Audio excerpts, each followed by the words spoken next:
Good morning, Morgan. How are you?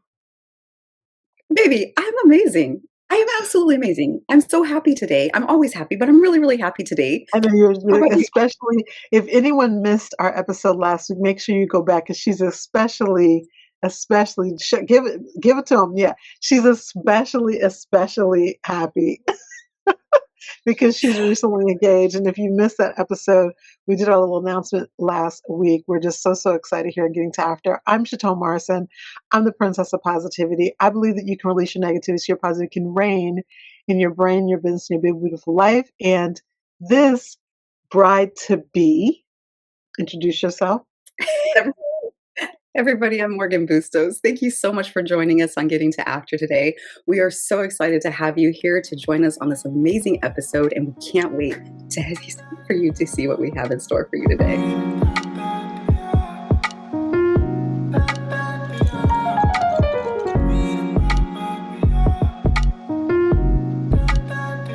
Morgan, this has got to be my favorite series that I ever do, just in general. Mm. Looking back, way back, starting in, I think it was 2015 or 2016, somewhere in there, um, I started the Sunday Corner. And the Sunday Corner was my video show that I did to help women to reset, to kind of like feel like they could get themselves rejuvenated for the week ahead because I felt that as a professional woman before when I was in corporate, I didn't have that. And so many times the week started and I was in, you know, victim mode, self hatred mode, I hate everybody else mode. And I didn't Mm. have coaching at that time. There were no platforms where women were really empowering each other. And so that's how Sunday Corner was born. However, right around the summertime, I started to recognize with different coaching clients that I had what was going on in the heart of a woman when she had to think about taking her clothes off, when she had to think about putting on a bathing suit, when she had to think about putting the shorts on, trying on the clothes from last year. And there was so much angst involved. There was so much distrust in the body, distrust in how she felt about herself, and it killed me. It killed me. That led me early on, little biographical note, to dress women. I wasn't a stylist, but I would take them shopping. We'd do the bra fitting. We'd put the clothes on, and they would have to hear the truth because I feel that what you hear are messages, but they're not necessarily the truth. And that Mm. leads to this distrust or self hatred of the body. And I was, as I was, talking about this episode, I was thinking to myself, no matter what happens, nobody is born hating their body. No one is born distrusting their body. Think about baby, your little kids, they go Yeah. walking around, right? They're like waddling through. No one distrusts. So this particular month is all about body confidence, not the kind that you normally hear about.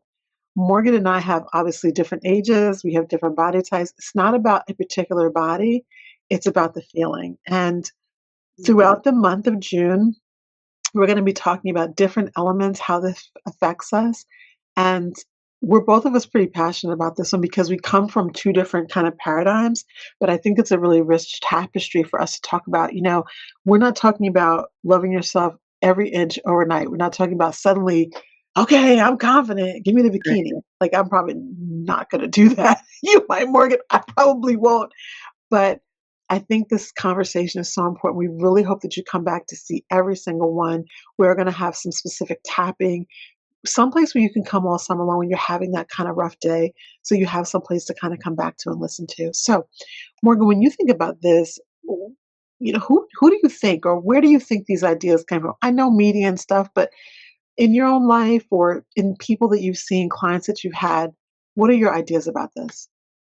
Well, I think like some of my first memories of it were when I was really young, like being like 4 or 5 years old and being in stores and watching moms with their daughters and the moms, and it would be both ways. It would be the daughters like looking at their moms, like tugging on stuff and like, or oh, this is looking at the size and oh, they don't have it in my size, and then being so upset with themselves because of that, or trying to tug on their shirts and their dresses and flattening it out and pressing it out. And then the daughters, I would watch them like them doing it. You know, a perfect example. I was in the car with Sequoia. We were in Florida and I had the mirror down and I was going like this and I was about to take a picture with her. And the picture that we took, we were just being serious and silly, right? But in that moment, I realized how much she constantly watches me and was mimicking me perfectly in that picture. And in that exact point, I remember telling myself, "You really have to be careful what you do and what you say because the Yes. kids are watching you." Yes. Yes. And Mhm, it's funny because children are naturally embodied. There's a little girl right now, I think her name is Hunter, um, mhm, and she's on Facebook. She's a baby. She's like a year old. She's mhm. one of the most cheerful. I will put it in, I'll tag it in the description just because it's great. It's great TV. It's really feel good stuff watching this little baby grow up. Right. So confident, so, so confident in herself. Children don't have lack of confidence. Everything Mhm, they're doing every single day is new, every mhm, single day. So, the lack of confidence or the distrust, can my body walk? Can I mm, crawl? If I pull on this table and pull myself up, what's going to happen? Those are the ways that children are naturally embodied. And somewhere along the way, shame comes in. yeah, Somewhere along the way, it gets, I don't know, brought in from outside sources. Now, even what you're talking about there, the mother wasn't trying to teach her daughter shame. mm-mm, It gets embodied because something hits the child and says, "Mommy's not smiling." yeah, It's a exchange of energy when you're a mom and you smile at your daughter for whatever she's doing. It's interesting. I'm just thought of this, that 2 weeks ago when I was down in Tampa, mhm, little girl, little, she was maybe 5 or 6, little girl. mhm, Beautiful, cute. It was a Latino family, and so I don't know, just adorable. And the father had the new baby, so the baby was maybe 6 months old. And it was a boy. He was totally into this kid, and the girl was looking for attention, because the baby was getting attention. Mom was shopping for the baby and whatever. So the little girl had taken a dress and put it on, just shopping. I think we were in Ross or something. She put the dress on over her clothes, and it was a princessy type fancy, dress for a Sunday or whatever. And but because she doesn't know what size she was a teeny little thing. She took the dress. Yeah, I mean, she was modeling down in front of the mirror. I was like, "That's a little grown pose for you, baby." This baby took the dress and took it from the back and sucked it in so that it was real fitted on her body. oh, And it really, me and my sister, but we just gasped because she's an infant. And yet she was trying to show whatever curve. You don't have any curves, babe, just 6, right? right. But she's seen that this is the way I'm supposed to look. It can't be, it's got to be fitted and tight. And I thought, ay, ay, ay, ay, ay. Messages are absorbed before they even know what they are. They're mimicked before they know what they are. And I think that is one of the big things, what you mentioned and what I saw, that our girls, especially, it happens to our boys too, but our girls especially start to mimic that or start to realize, I'm not wearing this or I'm only going to wear that. You know what I'm saying? And then just become really self-conscious about everything and then over analyzing themselves, standing in the mirror too long and not looking at themselves as, "Oh, this looks great." It's, "Oh, Yeah. that doesn't look Yep. right. Oh, Yep. pair of Yep. pants." And then Yep. that's where a lot of insecurity comes in when you're drop dead gorgeous, your body Yep. looks amazing, but for some reason, we've told ourselves that we have to look like everything out there that we're seeing, but it's not a Yeah. healthy version of things Right. that we're seeing. Exactly. So, I'm thinking about this. It's like if we're not born with all of this in our head, because we're not, I think, we all think babies are perfect, right? If we're not born with that, believing that our body is not enough, in fact, we're constantly challenge our body to do more, to walk. You know what I'm saying? I work with little babies that are deaf to sign. Like we're always asking those things of our bodies. Then the question becomes, where do the messages come from? And you mentioned moms, and I mentioned things I saw, but I know there's other places, and I think it's really important for us bird that's just jumping into summer to think about how true are these messages, where did they originate, and do we need to hold on to them? Chatone, I think one of my first memories of realizing my body was different than the people's around me, I was in grade school. It couldn't have been more than 3rd grade, Mrs. James's class. So that's And eight it was back or in, 8 years old. yeah, yeah, and it was back in the '80s when, remember the spandex, stirrup strap pants were in Oh and yeah. leggings? Ooh, don't take me back to that. So I wanted to wear a pair of those so badly, but like we didn't have the money for those. And so my friend let me borrow hers, right? And I was so excited. She let me borrow her pink pair and her like turquoise teal ones. And I took them home and I went to try them on and I was pulling them up and I couldn't get it over my hip and thighs. And I was like struggling and they were sliding down and pulling them up and sliding down. And so I kept going like this, trying to get them up.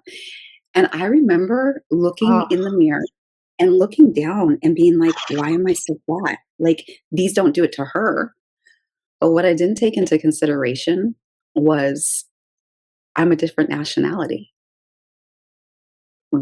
She was Caucasian and I'm not, I'm mixed. So my body composition is completely different. But I'm right. not thinking that. All I'm thinking is, oh my gosh, I'm fat. Why can't I wear this? I want to be like everybody else in And school. something's That's wrong with me.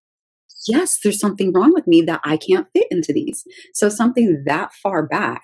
And then I remember like in middle school watching all these girls wanting to have these that's like when the crop tops and everything were in and so like wanting to wear these tight shirts and baggy pants that were like low rise and And everything it's back in sad the because now 90s. it's back. I know, right?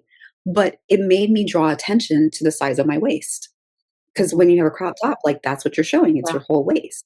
So yeah. then I was so insecure and, like, constantly, like, holding my stomach. Well, first of all, I wasn't allowed to wear crop tops, but even that, like, I was, like, still I was so Yeah, self-conscious, I yeah, was holding myself. yeah. So it comes in so many different places, not like, between school and then think about even, like, social media, because that's, like, when music videos came out, Mhm. remember, like, And that's MTV and like BET? before social media, it was like just TV, Yeah. ideal. And, you know, it's interesting because it has to start young because an adult would be able, if it started at adulthood, a grown woman would be able to see through it, be able to see Mm, through the transparency of making you not like yourself. It's all big business. It is to mm, be consumed. That's a part of it. But because it starts at a very young age, because it starts as kids, it's totally different. I think, when the idea that the first thing you didn't say was, well, they don't fit her like me, you immediately went into attacking yourself. mhm. I wish it's so funny because my husband is always saying, he's very, very tall. And when we first were married, we married this month. Actually, tomorrow is our anniversary, 37 years. Oh my goodness, that's Yeah, I crazy. know, I know, I know. So, like, year 1, year 2, I remember trying to shop for him, and I didn't realize he was just so tall, like, his legs were everywhere. His sleeve was everywhere. And, I remember being so frustrated because I couldn't find clothes for him. I stopped Mhm, shopping for myself. My whole goal was, how can I fit him? So it's not just overweight, it's not just, being thick, it's also out different sizes. Maybe it's the girls, maybe it's I just trust the fact that my waist is bigger. I just trust the fact that I have, voluminous hips, or mm. that I have no hips and I'm in the culture where I'm supposed to have hips because it's Yes, either way. But with yeah, him, I would say, something like, babe, I'm sorry, I bought the wrong size. I don't know. They seem like they're not long enough for you. They're not long mhm, enough for you. Your leg is too long. It's almost like my own languaging because of how I had been bred mm. seeped in him like I didn't mean it that way, but like Right. it was his fault. And he always, to this day, 37 years tomorrow, will be like, no, they made the pants too short. No, they didn't make the sleeve for someone who has the length of my arm. No, it's their problem. My body's fine. And it's interesting that Wow. now men have come along to where they don't necessarily feel that way. But 40 years ago, there was a lot more self-esteem with men. We don't ever do that. We don't ever say, "Why don't they make" well, there's a few influencers out there that talk that way, but for the most part, it's, "What's wrong with me? Why is my worth not why are they not creating things for me?" And I think that's a big part of where we kinda start to distrust the body that we have, because we're always trying to fit it into something that someone else made. Okay, the look on your face, what are you thinking, girl? I am It makes so much sense. Like, 1, I am so impressed that he said that, no, this isn't how it's made for me. Then it reminded me of a movie, with Jennifer Lopez in it when she was getting married, and she's like, "No, I'm having this dress made to fit my body." Like that's What so was that movie? like beautiful. That was not The Wedding.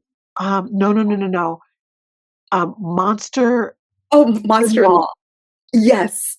And she's like, "I'm having it made to fit my body." What I an love that empowering scene. statement, Love that scene. right?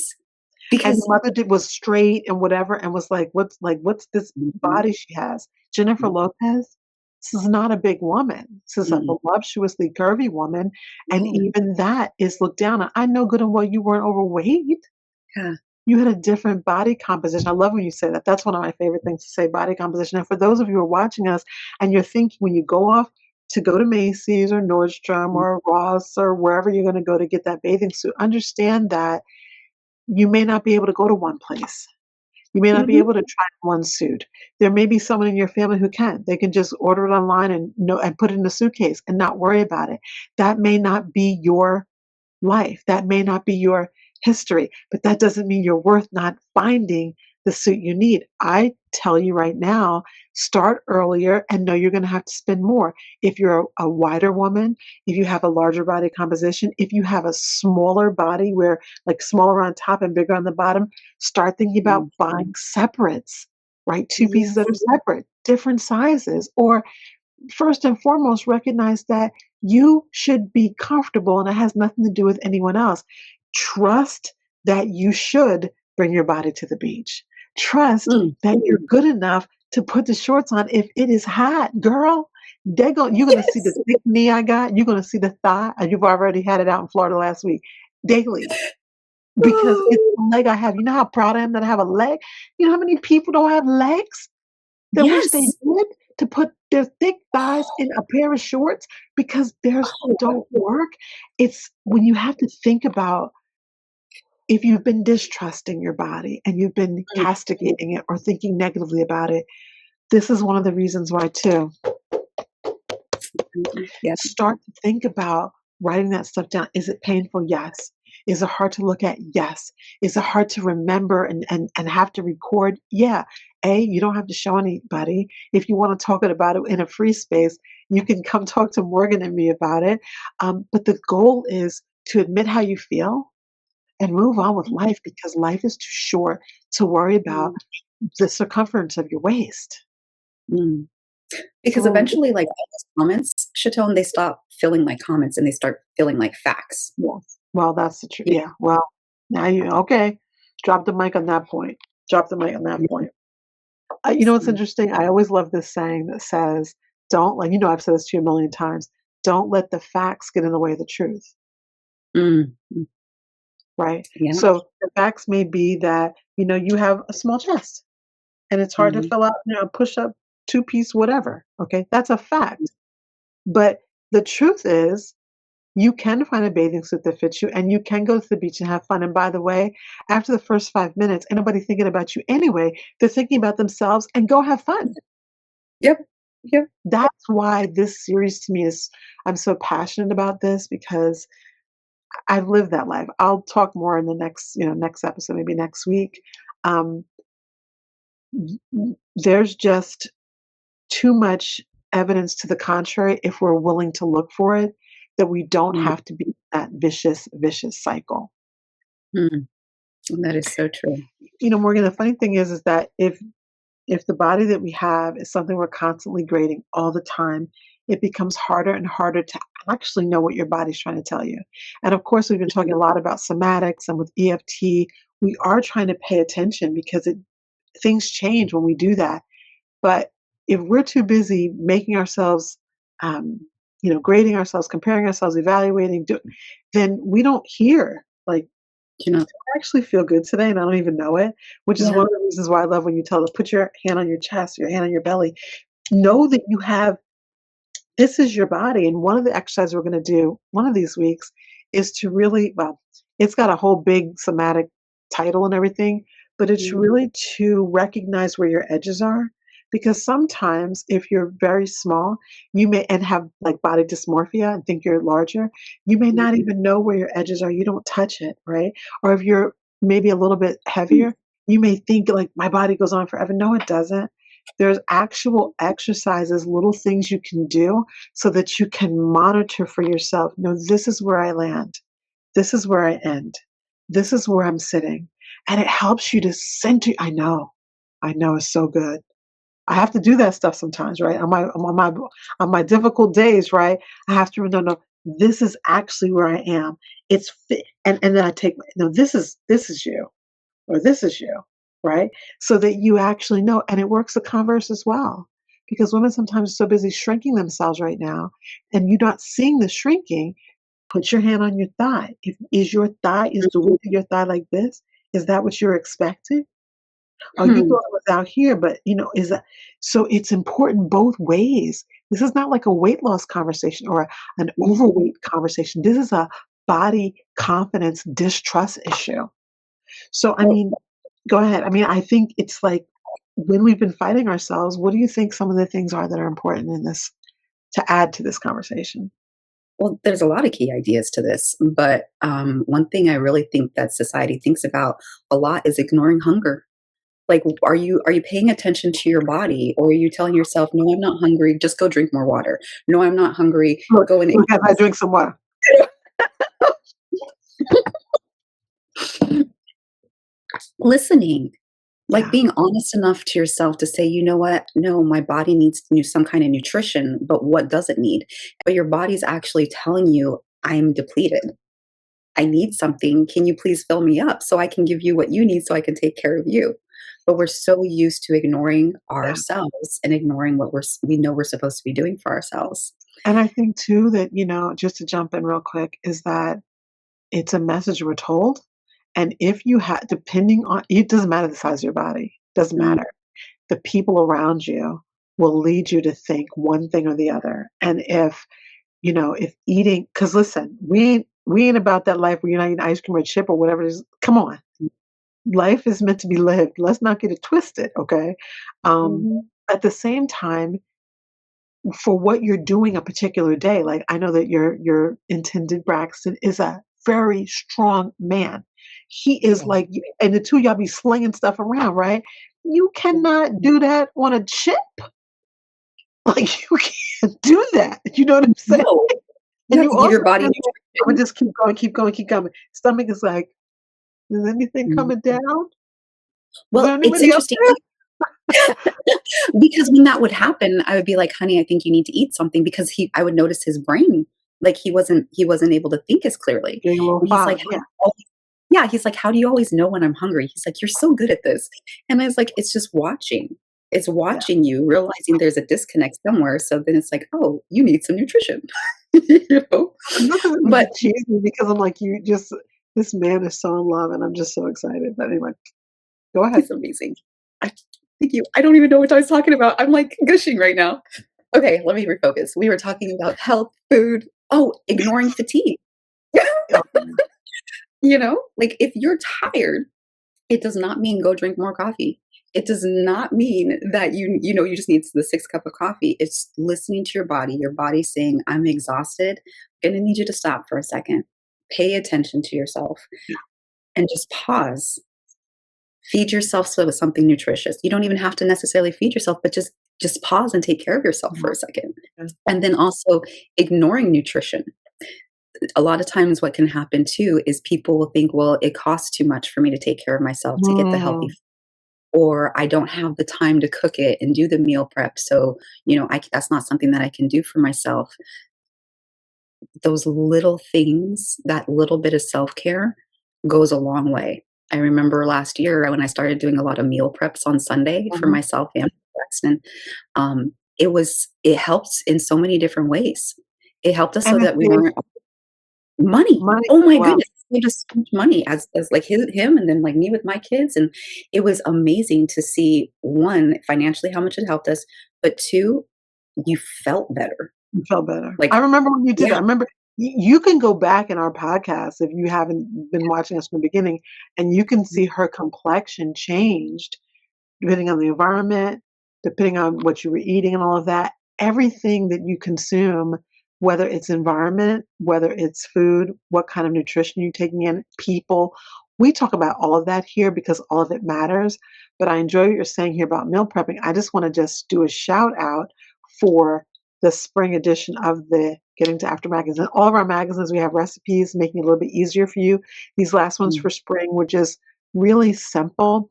The summer magazine won't be coming out for several more weeks. We usually put it out sometime in July, but mm, Morgan's going to be giving us some of her meal prep ideas for summer, easy things. The thing is that it's harder in summer a lot of times because we're busy, we're doing stuff, running around, and it's easy to mm. just grab something through a drive-through.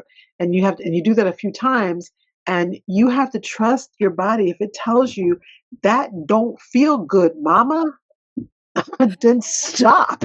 I made that mistake last week. We were in a rush to go somewhere and I was hungry. And I pulled up through Chick-fil-A and I love me some Chick-fil-A. But when I was pulling up, I'm like, Morgan, just go into the grocery store next door and get this, right? In my head, I was thinking, I'm like, no, we don't have time for that. I felt full, but then later on, I was like, man, I don't feel right. Yep. Like I feel a little bit more lethargic. I feel a little bit slower, not like lifted up. I don't Yeah, you feel weren't built up. And then look, we're not coming down on Chick-fil-A. If you love love me Chick-fil-A, some that's your Chick-fil-A. passion. But I think that it depends on how often. And again, we're talking about trusting. How can we get out of body criticism? And that does even come down to I'm eating this, or I'm not eating this, or this person. Like it's all of the criticism and all of the comparison. And we literally start to embody all of that. And we're going to actually do a tapping, Morgan. I know, Morgan, you're going to lead it for me. Thank you. Mhm. But I have a couple of reflection questions I want to ask first so that as you're kind of taking your kind of deep breath and getting ready for this tapping, you can be thinking about things that you may need to release. So this is our journal. Let me put it up to the camera so you can see it. And so in the journal is just a great place, one place where you put all the ideas, the answers to questions, things that come up when you're doing specific journaling for your nervous system so that Mhm. you can then tap on those ideas. So let me ask a couple of questions real quick. Before I do that, I'm going to put up the journal. So you can always grab one of these. It has inside all of the tapping points to kind of lead you through. And it's great. To me, this is one of the best. Mine stays on my side of my bed. It's with me all through my house. I know you got yours, Morgan, Mhm. and it's a really cool thing.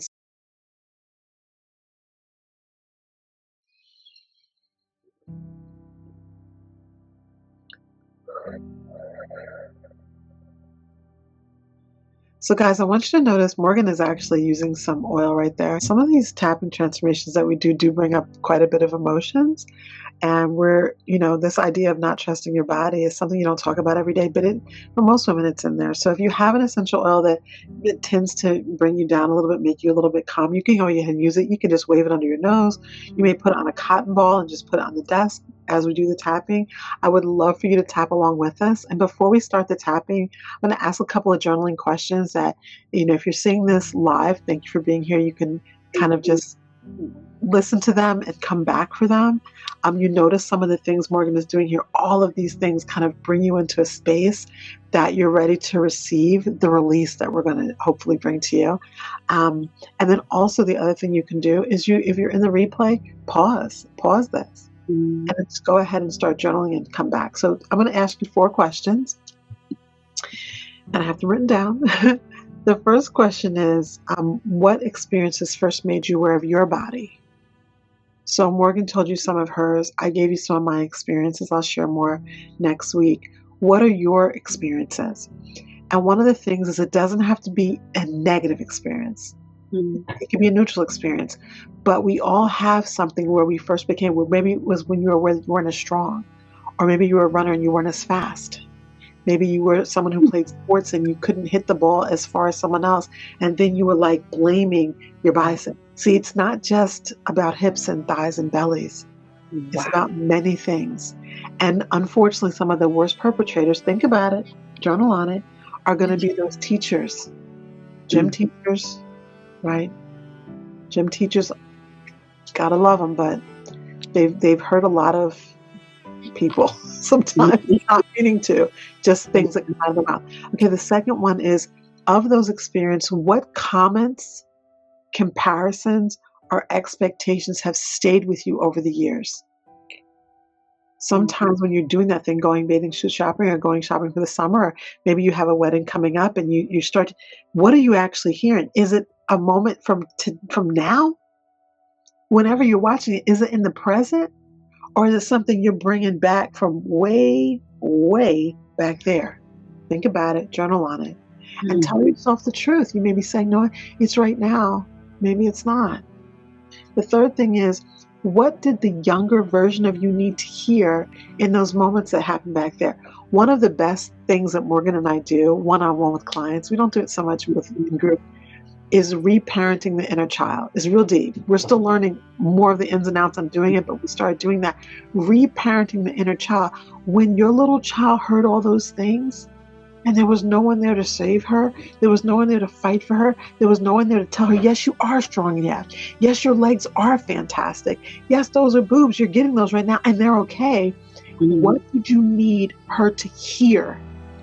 Because you can journal on that and you can just start in little incremental sections reparenting her. And then the last thing is, what would rebuilding trust with your body look like for you now? Like, what do you need right now to rebuild that trust? What do you need?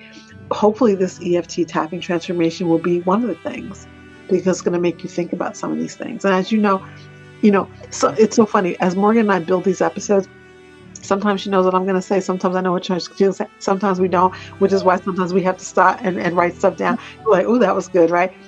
Don't watch us this month without a pen and paper, because we're going to be dropping it like it's hot, okay? We're dropping the truth over here, right? So don't miss a moment. And if you feel emotional and if you cry, or if you feel like, man, I can't believe this is my truth, good for you. Because it's when we release emotions that we grow, and that's when we get to after. So we're all about that. All right. So Morgan, it's all you, baby. First, I just want everybody to just feel settled in your chair right quick, okay? Feel your boundaries like Chatone was talking about. Feel your security underneath you. Take a deep breath in and out. Another one in and out.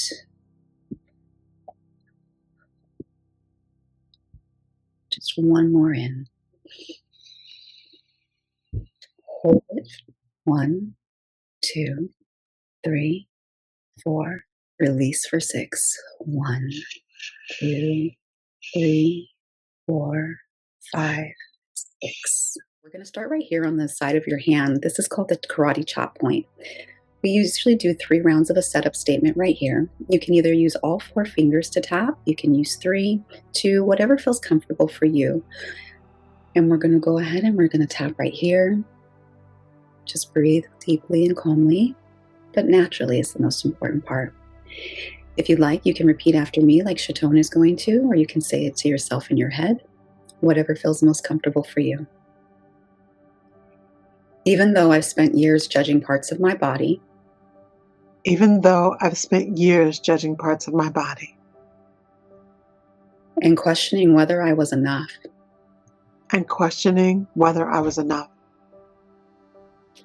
I honor how hard that has been.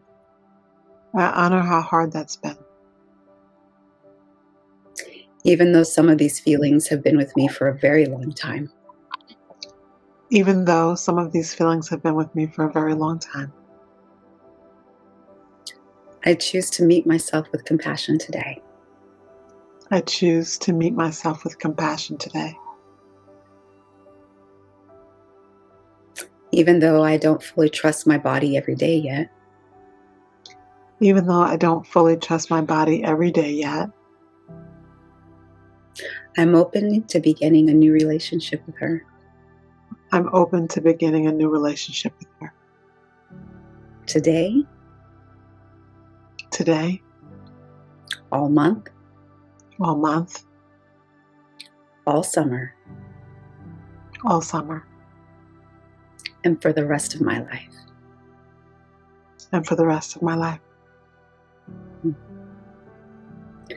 Let's take a deep breath in. And out.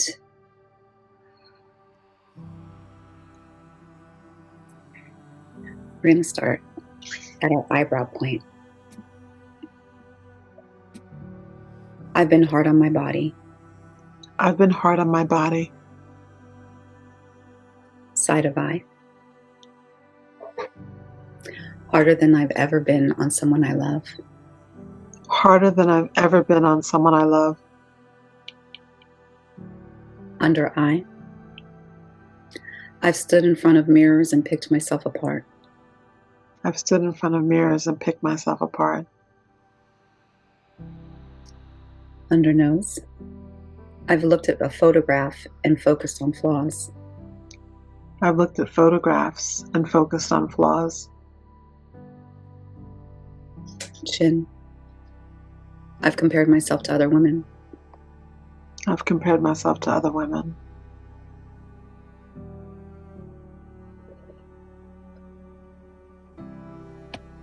Collarbone. I've compared myself to younger versions of myself. I've compared myself to younger versions of myself.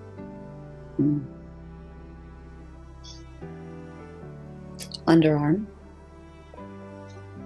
I've spent years wondering if I measured up. I've spent years wondering if I measure up.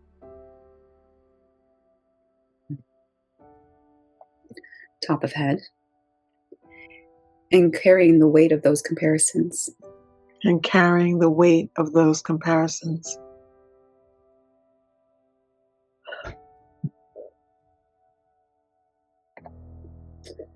Eyebrow. I wasn't born hating my body. I wasn't born hating my body. Side of eye. I wasn't born distrusting my body. I wasn't born distrusting my body. Under eye. Asking my body to reveal the origin.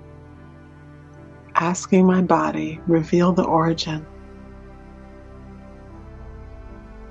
Under nose. Who taught me to look at myself that way? Who taught me to look at myself that way? Chin. What did I hear? What did I hear? Collarbone. Was it something I watched? Was it something I watched?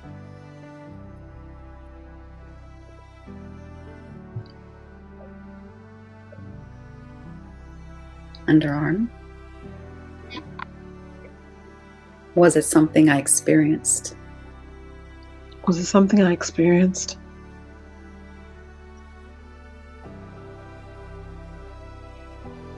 Top of head.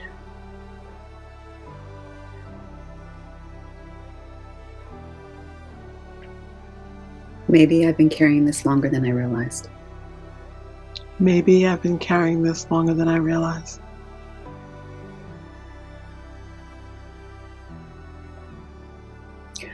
Eyebrow point. I give myself permission to question some of these old ideas and beliefs. I give myself permission to question some of these old ideas and beliefs. Side of eye. I give myself permission to see myself differently. And I give myself permission to see myself differently. Under eye. I am open to the possibility that not every criticism is true. I'm open to the possibility that not every criticism is true. Under nose. I'm open to treating myself with greater compassion. I'm open to treating myself with greater compassion.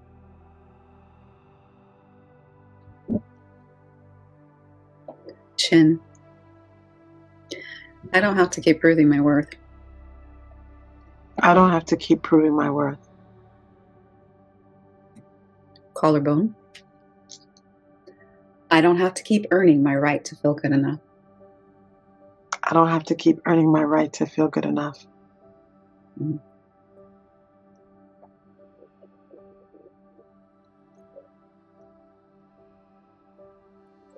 Underarm. I am willing to release what no longer serves me. I'm willing to release what no longer serves me.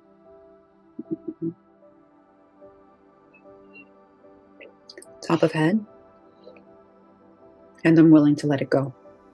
And I'm willing to let it go. Eyebrow point. Maybe my body was never the enemy. Maybe my body was never the enemy. Side of eye. Maybe it's been doing its best.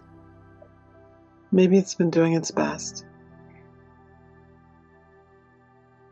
Under eye. My body has carried me through every season. My body has carried me through every season. Under nose. Through every joy and every challenge. Through every joy and every challenge. Chin. I can begin listening to my body. I can begin listening to my body.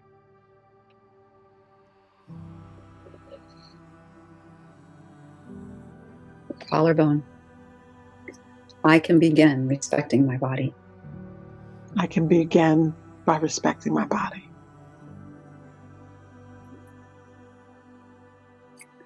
Underarm. I can begin working with my body instead of against it. I can begin working with my body instead of against it. Top of head. And I can begin to trust it again. And I can begin to trust it again.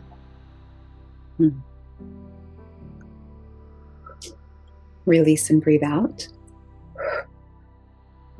And breathe in. And out.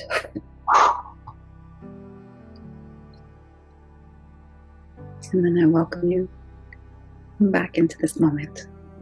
Thank you, Morganne. You know, I want to say something. We don't always do this, but that fast release breath out is so important. It's really important, especially when you have a lot of energy that's kind of pent up in one space. The slow breath is nice, but that fast breath, that fast release is really, really powerful.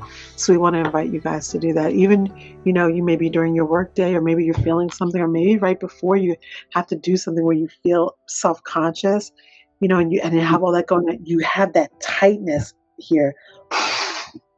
Breathe out. Breathe out. If you always hold yourself tightly in, breathe out. Let your belly know that you're her friend. Let your heart know that you're her friend. Like, you have to befriend your body. It's the beginning of trust. So Morganne doesn't, you say, get that water and you do this tap and you get thirsty. Morganne doesn't always do the tapping for us. She always does the grounding. And if you've missed so far getting your subscription to the Getting to After magazine, I'm just wondering what's going on. Right, 4 issues, nice, juicy, wonderful midlife women, positive, empowering issues for $20. And that helps us in our initiatives to our Empowerment Essentials. We're able to donate funds and also activities, and specifically Empowerment Essential self-care kits, where we're able to give back to women who are in transition from domestic violence. So make sure you get our magazine, and understand too that when you are doing one of these tappings with us or doing one of these groundings, it may not be the exact issue that you have. Go ahead and substitute in when you're doing the repeating so that it really feels embodied to you. It's very, very powerful. And of course, we have a website, gettingtoafter.com. We invite you always to go over there as well. And you can kind of check us out, read our origin story, learn about us. We're very, very cool girls. Like, don't sleep on us. Don't sleep on Morganne and Chatone, okay? Because you'll be sleeping on a lot. But thank you so much for that tap. I feel very relaxed. Thank you for releasing a little bit through, even through burping, right? That's all release of energy. It's not embarrassing. It's the way our bodies are functioning. So it's a good thing. All right. I just want to tell you that also, people do affirmations sometimes, and that's how they kind of find themselves getting through things. And affirmations are powerful. I love a good affirmation.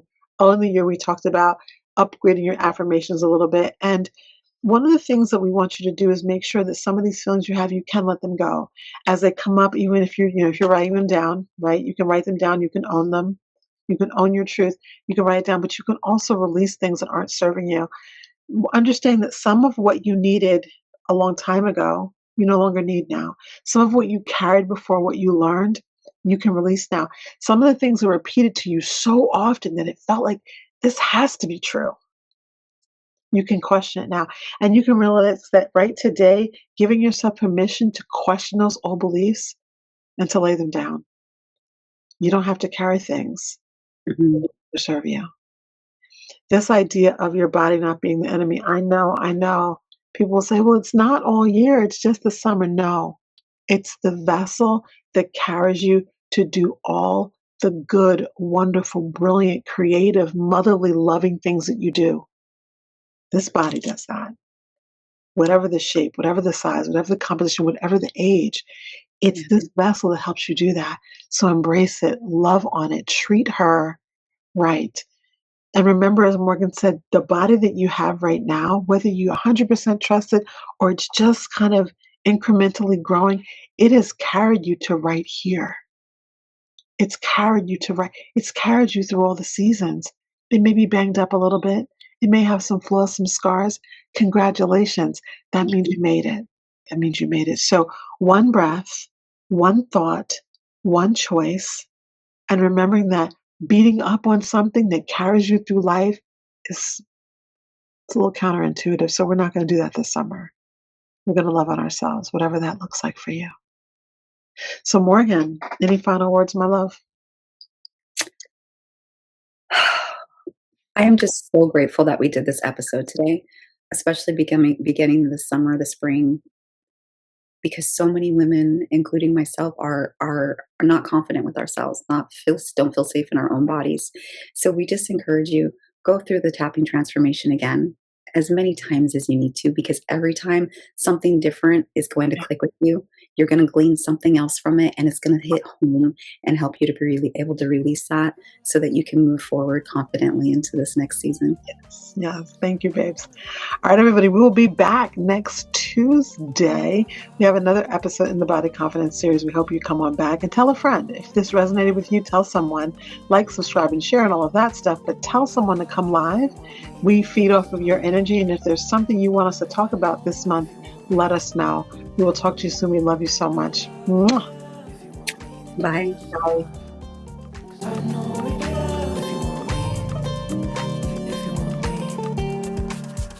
Holy bad in your eyes. Feel the vibe, dim the lights. If I had to paint a picture, one that only your eyes could see, illusions or a mirror.